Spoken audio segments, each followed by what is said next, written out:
Good day mga kabakets! Official lang aalis ng Golden State si Klay Thompson. Papunta na nga siya sa Dallas Mavericks.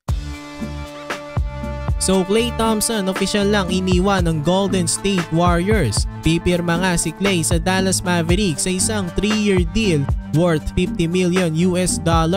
Pinili nga ni Klay ang Mavs kesa sa Lakers. Ngayon yung tatlong players na narurumor o nalilink dito sa Lakers na sila Harden, Valanciunas at Klay ay nakuha na. Si Harden nga nagstay sa Clippers. Si Valanciunas naman nasa Wizards na. Tapos itong si Klay na pinakainahantay nila napunta na sa Mavericks. Nakakadismaya nga yon para sa Lakers habang napakagandang pick-up naman para sa Mavs. Sila nga ang defending champions ng Western Conference. Mas lalo pa silang lumakas dahil magkakaroon sila ng isang elite na 3-point shooter at 4-time champion na si Klay Thompson. Kung pagsasabayin nga ni Coach Kidd, itong sila Luka, Kyrie at Klay, ito nga ang potential starting 5 ng Mavs.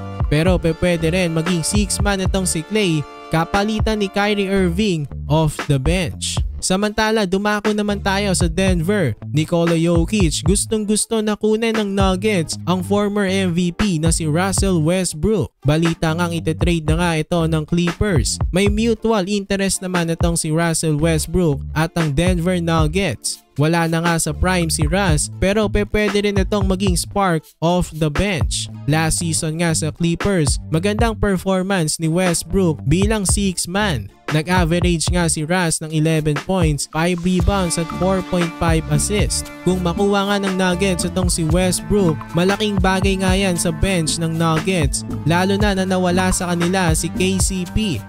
Balik Clippers naman ng veteran na si Nicolas Batum sa isang 2-year deal worth $10.6 million. Tina-target nga rin ng Clippers si DeMar DeRozan.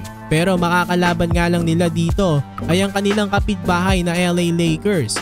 Dahil nga nasawi ang Lakers kay Klay Thompson, ang possible daw na targetin nila ay itong si DeMar DeRozan. Aalis na nga daw itong si DeMar sa Bulls at balak nga daw nitong maglaro sa any Los Angeles team.